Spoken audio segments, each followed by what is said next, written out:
નમસ્કાર મિત્રો, કેમ છો બધા? મજામાં છો? પાવર ઓફ મેથ્સ યુટ્યુબ ચેનલમાં આપનું હાર્દિક સ્વાગત છે. મિત્રો, આજે આપણે ધોરણ 7 ની અંદર જે પ્રકરણ છે સમય સંખ્યા, એમાં આજે આપણે ઇન્ટ્રોડક્શનનો વિડીયો જોઈશું. ઇન્ટ્રોડક્શનના વિડીયોની અંદર ઘણા બધા મુદ્દાઓ અને સૂત્રો આવેલા હોય છે, તો ખાસ એક બે વાર વિડીયો જોઈશો એટલે તમને મુદ્દા મગજમાં બેસી જાય છે. એટલે તમારે ખાલી મુદ્દા પાટી બુકમાં લખી નાખવાના સરસ અક્ષર, જેથી કરીને તમને સ્વાધ્યાયમાં દાખલા ગણતી વખતે મુદ્દા ઉપયોગી બને. તો આપણે ઇન્ટ્રોડક્શનનો વિડીયો સ્ટાર્ટ કરીએ. પહેલું છે અપૂર્ણાંક સંખ્યા. આપણે છઠ્ઠા ધોરણમાં પણ અપૂર્ણાંક સંખ્યા વિશે માહિતી મેળવી. અપૂર્ણાંક સંખ્યાના તો ઘણા બધા પ્રકાર છે. શુદ્ધ અપૂર્ણાંક, અશુદ્ધ અપૂર્ણાંક, મિશ્ર અપૂર્ણાંક, સમછેદી અપૂર્ણાંક, વિષમછેદી અપૂર્ણાંક, દશાંશ અપૂર્ણાંક, ઘણા બધા પ્રકાર છે. બરોબર. અપૂર્ણાંક સંખ્યા એટલે શું? તો અંશ અને નીચે શું હોય છે. એટલે કે આપણે 7મા ધોરણમાં ઈ સંખ્યાને આપણે કહીએ છીએ સમય સંખ્યા. એટલે અપૂર્ણાંક સંખ્યા છે એને જ આપણે કહેવાય સમય સંખ્યા. કાંઈ નવું નથી, કે આપણે આ તો ભણેલા જ છીએ. બરોબર. ખાલી પ્રકરણનું નામ ચેન્જ થાય, સમય સંખ્યા. સમય સંખ્યાનું સ્વરૂપ p ના છેદમાં q છે. સમય સંખ્યાનું સ્વરૂપ p ના છેદમાં q છે, જ્યાં q નોટ ઇક્વલ ટુ 0. એટલે કે q ની કિંમત 0 હોવી જોઈએ નહીં. તો p અને q શું છે? પૂર્ણાંક સંખ્યા. આપણે 7મા ધોરણમાં જે પહેલા સત્રમાં જે પહેલું પ્રકરણ હતું એમાં પૂર્ણાંક સંખ્યા વિશે આપણે અભ્યાસ કર્યો હતો. તો પૂર્ણાંક સંખ્યા એટલે શું? તો એની અંદર બધી ધન સંખ્યા, બધી ઋણ સંખ્યા અને 0 નો સમાવેશ થાય. એટલે p છે એ બધી ધન આવે, ઋણ આવે, 0 આવે. q છે એ બધી ઋણ આવે, બધી ધન આવે, પણ 0 આવી જોઈએ નહીં.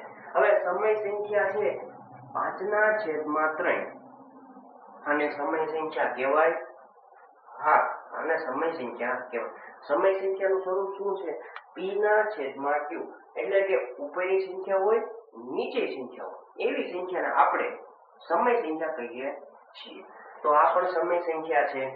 -13/7. આ પણ શું છે? સમય સંખ્યા. p કેટલા? તો કે p ક્યાં હોય? ઉપર. તો p ની કિંમત થાય -13 અને q ક્યાં છે? નીચે. તો q ની કિંમત થાય 7. આ પણ સમય સંખ્યા છે. -18/53. આ પણ શું છે? સમય સંખ્યા છે. p ની કિંમત -18, q ની કિંમત -53. હવે 20. શું આ સમય સંખ્યા છે? આપણે તો અગાઉના ધોરણમાં એવું શીખ્યા કે આવી સંખ્યા છે 0 1 2 3 4 5 6 7 8 9 10 11 12 અનંત સુધી. એ સંખ્યાને પૂર્ણ સંખ્યા કહેવાય. તો આ કઈ સંખ્યા કહેવાય? પૂર્ણ સંખ્યા. તો શું આ સમય સંખ્યા છે? હા, સમય સંખ્યા છે. કેવી રીતે? તો તમે જાણો છો આના છેદમાં કેટલા હોય? 1. કોઈ પણ સંખ્યા છે એના છેદમાં હંમેશા 1 નો હાજર જ હોય. તો આ સંખ્યા છે અંશમય સંખ્યા, છેદમય સંખ્યા. તો આ સંખ્યાને પણ સમય સંખ્યા કહેવાય. બરોબર. પણ q ની કિંમત 0 હોવી જોઈએ નહીં. 5/0 આ સમય સંખ્યા છે? ના, કારણ કે છેદમાં શું છે? 0, જે હોવો જોઈએ નહીં. એટલા માટે સમય સંખ્યા નથી. હવે કોઈ પણ સંખ્યાનો તમે 0 વડે ભાગાકાર કરો, કોઈ પણ સંખ્યાનો 0 વડે ભાગાકાર કરીએ તો જવાબ મળશે જ નહીં. એટલા માટે q ની કિંમત નોટ ઇક્વલ ટુ 0 છે. સમય સંખ્યાની વ્યાખ્યા છે, જો p અને q પૂર્ણાંક સંખ્યા હોય, પૂર્ણાંક સંખ્યામાં બધું આવે, ધન, ઋણ અને 0 હોય, તથા q એ શૂન્યેતર પૂર્ણાંક હોય. શૂન્યેતર એટલે નોટ ઇક્વલ ટુ 0. 0 હોવી જોઈએ નહીં. બાકી ગમે લઈએ તો ચાલે. કોઈની વાત કરો છો? ક્યુ ની પી તમારે જે લેવો લેવો તેવી સંખ્યાને p ના છેદમાં q સ્વરૂપે દર્શાવી શકાય છે અને સમય સંખ્યા કહે છે. સમય સંખ્યાનું સ્વરૂપ છે p ના છેદમાં q. પૂર્ણાંક સંખ્યામાં બધી ધન આવે, બધી ઋણ આવે અને 0 આવે. સમય સંખ્યાના બે પ્રકાર છે, એક ધન સમય સંખ્યા અને એક ઋણ સમય. ખબર પડી જ જાય ધન કોને કહેવાય ને ઋણ કોને. તમે અહીંયા જુઓ તો 5 ના છેદમાં 3 બંનેની નિશાની કેવી છે પ્લસ. આ સંખ્યાને કેવી કહેવાય? ધન સમય સંખ્યા કહેવાય. તો આ સંખ્યાને કેવી કહેવાય? ઋણ સમય સંખ્યા. પછી આ સંખ્યાને ધન સમય સંખ્યા, આ સંખ્યાને ઋણ ના. કેમ? કારણ કે અહીંયા માઇનસ માઇનસ ઉડી જાય, તો ઉડી જાય તો જવાબ કેવો થઈ ગયો? પ્લસ. એટલે આ સંખ્યા છે ને ધન સમય સંખ્યા કહેવાય. ત્યાર પછી બીજો છે ઋણ સમય સંખ્યા. એટલે માઇનસ નિશાની જો દેખાતી હોય તો એને ઋણ સમય સંખ્યા કહેવાય. શૂન્ય એ ધન કે ઋણ સમય સંખ્યા નથી. આ પોઈન્ટ IMP છે, એક માર્કમાં પૂછાઈ શકે. ખાલી જગ્યા વિકલ્પમાં ખરા ખોટા.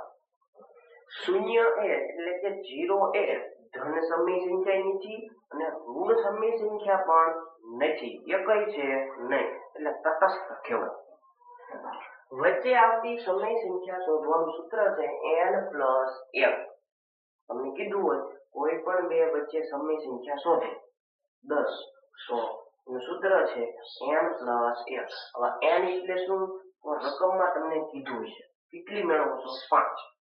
રકમમાં એમ કે છે 6 સમય સંખ્યા મેળવો, તો n ની કિંમત કેટલી થાય? 6. રકમમાં એમ કે 11 સમય સંખ્યા શોધો, તો n ની કિંમત કેટલી? 11. દાખલા આવશે એટલે આપણે વધારે સમજશું.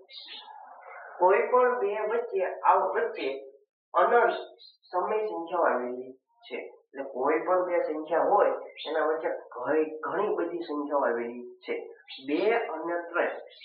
2 અને 3 વચ્ચે કેટલી સંખ્યા છે? તમે કહેશો એકઈ, પણ ઘણી બધી છે. 2.1, 2.2, 2.3, 2.4, 2.500, 2.1000, 2.લાખ, 2. કરોડ. આ બધી ક્યાં છે? 2 અને 3 ની વચ્ચે છે. આપણે હું તો પોઈન્ટ વાળી બોલ્યો, અને આપણે જાણીએ છીએ પોઈન્ટ આપણે દૂર કરી શકીએ છીએ. 2.1 હોય તો એને લખાય કેમ? 21 ના છેદમાં 10 થઈ ગઈ સમય સંખ્યા. ત્યાર પછી વિરોધી સંખ્યા, જે આપણે 7મા ધોરણમાં પહેલું પ્રકરણ હતું એમાં આપણે જોયું હતું. આપેલી સંખ્યામાં માત્ર નિશાની ફેરવવી એને વિરોધી સંખ્યા કહેવાય. એટલે કે જો +15 હોય એનો વિરોધી શું થાય? માત્ર નિશાની ફેરવાય. +15 છે એનો વિરોધી થાય -15. પછી -17 નો વિરોધી -17 છે, માત્ર નિશાની ફેરવાય તો થઈ જાય 17. આને કહેવાય વિરોધી સંખ્યા.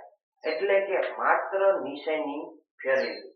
વિરોધી સંખ્યાની વ્યાખ્યા: જે બે સંખ્યાનો સરવાળો શૂન્ય થાય, જે બે સંખ્યાનો સરવાળો શૂન્ય થતો હોય એવી સંખ્યાને વિરોધી સંખ્યા કહે છે. તો આ +15 અને -15 એ બેનો સરવાળો કરો તો 0 થઈ જાય. -17 અને +17 બેનો સરવાળો કરીએ તો 0 જવાબ થઈ જાય. એનો મતલબ આ બંને એકબીજાની કેવી છે? વિરુદ્ધ સંખ્યા છે એવું કહેવાય. વિરોધી સંખ્યાનો સરવાળો હંમેશા શૂન્ય થાય. આ પણ પોઈન્ટ પૂછાયો છે. વિરોધી સંખ્યાનો સરવાળો હંમેશા 0 થાય. વ્યસ્ત સંખ્યા આપેલી સંખ્યામાં માત્ર અંશ અને છેદની અદલા બદલી કરવી. એટલે કે અંશમાં જે સંખ્યા છે એને ક્યાં લઈ લેવાની? છેદમાં. અને છેદમાં જે સંખ્યા છે એને લઈ લેવાની અંશમાં. એને વ્યસ્ત સંખ્યા કહેવાય. વ્યસ્ત સંખ્યા એટલે ઉપર નીચે ફેરવવું. વ્યસ્ત સંખ્યાનો ગુણાકાર હંમેશા 1 થાય. યાદ રાખવાનું, વ્યસ્ત સંખ્યા છે એનો ગુણાકાર હંમેશા 1 થાય. વ્યસ્ત સંખ્યા જે બે સંખ્યાનો ગુણાકાર, ઓલા સરવાળો 0 થાય, અહીંયા ગુણાકાર જો 1 થતો હોય તો એવી સંખ્યાને વ્યસ્ત સંખ્યા કહે છે. બરોબર? આ છે આપણો ઇન્ટ્રોડક્શન નો વિડિયો. આપણે નેક્સ્ટ વિડિયોમાં આપણે સ્વાધ્યાય નો પ્રથમ દાખલો જોઈશું. તમારે ખાલી એટલું કામ કરવાનું છે, વિડીયો સંપૂર્ણ જોવાનો છે અને તમારા મિત્રને પણ વિડીયો શેર કરવાનો છે.